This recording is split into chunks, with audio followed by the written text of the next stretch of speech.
வாழ்க வையகம், வாழ்க வையகம், வாழ்க வளமுடன். குரு வாழ்க, குருவே துணை. அருள்நிதி பேராசிரியர் அன்பழகன் திருவண்ணாமலை. அனைத்து அன்புள்ளங்களுக்கும் வாழ்க வளமுடன். குருவின் நினைவில் நின்று இன்றைக்கு அருணாசல குரு என்ற குரு எழுதிய நிஜானந்த போதம் என்ற தலைப்பில் இருக்கக்கூடிய ஒரு கவியை நாம் சிந்திக்கலாம். உடலுக்குள் நீர் நின்று உலாவினதை காணாமல், கடல் மலைதோறும் திரிந்து கால் இழைத்தேன் புரணமி. நானே நீ, நீயே நான், நாம் இரண்டு ஒன்றே, நாம் இரண்டும் ஒன்றே. தேனின் ருசி போல் தெவிட்டாய் நீ பூரணமி. கண்காணி இல்லை என்று கள்ளம் பல செய்வார். கண்காணி இல்லை என்று கள்ளம் பல செய்வார். கண்காணி இல்லா இடமில்லை காணுங்கால். கண்காணியாக கலந்தெங்கு நின்றானை கண்காணி கண்டார் களவொழித்தேனே. வாழ்க வளமுடன்.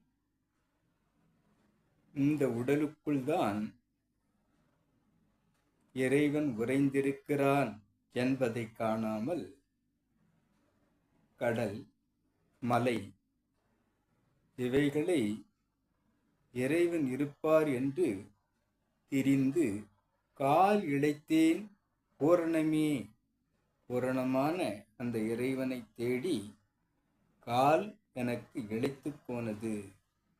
கடல், மலை அனைத்து இடங்களிலும் தேடி தேடி அலைந்தேன். அவ்வாறு தேடிக்கொண்டிருக்கக்கூடிய அந்த இறைவன் நானே இறைவனாகவும் நீயே என்னை இயக்கிக் கொண்டிருப்பதாகவும் நாம் இருவரும் ஒன்றே என்பதாகவும் நான் உணர்ந்த போது தேனினும் ருசி போல் தெவிட்டாய் பூரணமே. தேனுடைய ருசியாக இனிப்பதாக இருக்கக்கூடிய உன்னை என்னுள் இணைத்த போது அந்த பூரணமாக இருக்கக்கூடிய அந்த இறைவனே தேனின் ருசி போல் தெவிட்டாது இருப்பதாக உணர்ந்தேன். கண்காணி இல்லை என்று கள்ளம் பல சொல்வார். நம்மை பார்ப்பதற்கு யாரும் இல்லை, நான்கு சுவற்றுக்குள் தான் நாம் எது ஒன்றும் செய்கிறோம் என்பதாக, இங்கு யாரும் கவனிக்க மாட்டார்கள் என்பதாக நாம் தவறுகளை செய்கிறோம். இறைவன் இல்லாத இடம் ஏதும் இல்லை. கண்காணி நமக்குள்ளேயே கலந்து இருந்து கொண்டிருக்கிறது என்பதை நாம் புரியாமல் கண்காணி கண்டார். இறைவனை தனக்குள்ளே உணர்ந்த அத்தனை பேரும் கள ஒழித்தாரே. இறைவன் எல்லா இடத்திலும் எங்கும் நீக்கமற நிறைந்திருக்கிறான் என்பதை பக்தி மார்க்கத்தில் தூணிலும் இருப்பான் துரும்பிலும் இருப்பான் என்பதும், சித்தர்கள் அங்குங்க நாதபடி எங்கும் பிரகாசமாகி ஆனந்த பூர்த்தியாகி இருக்கிறார் என்பதையும், குரு வேதாத்திரி அவர்கள் எல்லாம் வல்ல தெய்வம் அது எங்கும் உள்ளது நீக்கமற என்று எழுதியிருப்பதையும் சிந்திக்கும் போது இறைவன் இல்லாத இடம் ஏதும் இல்லை என்பதாக நாம் புரிந்து கொள்ள வேண்டும். ஒரு குரு தன்னகத்தே 3 சீடர்களை வைத்து இயங்கிக் கொண்டிருக்கிறார். தனக்கு பிறகு யாரை குருவாக நியமிப்பது என்பது அவருக்குள் சர்ச்சையாகிறது.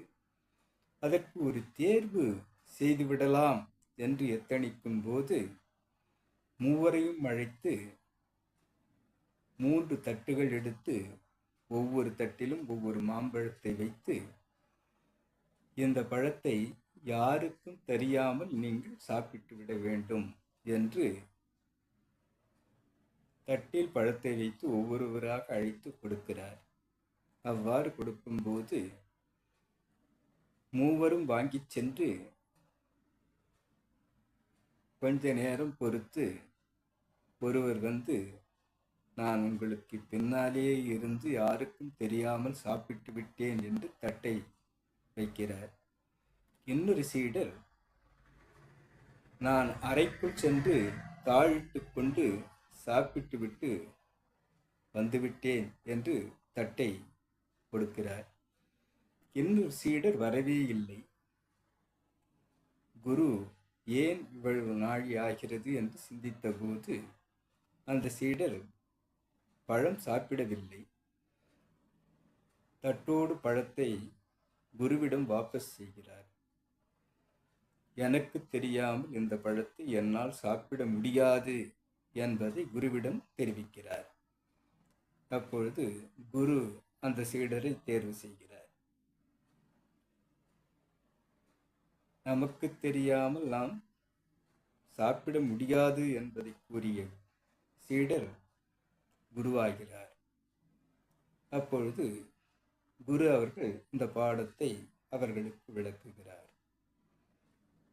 நமக்குள்ளும் புறமுமாகவும் அனைத்து இடங்களிலும் வியாபித்திருக்கக்கூடிய இறைவனுக்கு தெரியாமல் நாம் எதுவொன்றையும் செய்துவிட முடியாது என்பதை விளக்கி அனைத்து சீடர்களுக்கும் பாடம் எடுக்கிறார். எவ்வாறு இறைவன் இல்லாத இடம் ஏதும் இல்லை என்பதை குறிப்பிடுவதாகவும், அந்த இறைவனை அனைத்துமாகி உள்ளும் புறமுமாக இயங்கிக் கொண்டிருக்கிறான், ஒவ்வொரு பொருட்களும் உட்பொருளாக இருப்பது இறைவன்தான் என்பதை கூறும் அருணாசல குரு எழுதிய நிஜானந்த போதம் என்ற இப்பாடலை நாம் இன்றைக்கு சிந்திக்கலாம். பாடல் தந்த அருணாசல குரு நிஜானந்த போத பாடத்தை நமக்கு வழங்கிய குருவுக்கும், எனக்குள் இவ்விளக்கத்தை ஏற்படுத்தி கொண்டிருக்கக்கூடிய இறைநிலைக்கும் குருநிலைக்கும் இதுகாரும் செவிமடுத்த அனைத்து அன்பு உள்ளங்களுக்கும் நன்றி நன்றி நன்றி. வாழ்க வளமுடன் என வாழ்க்கை நிறைவு செய்கிறேன். வாழ்க வளமுடன்.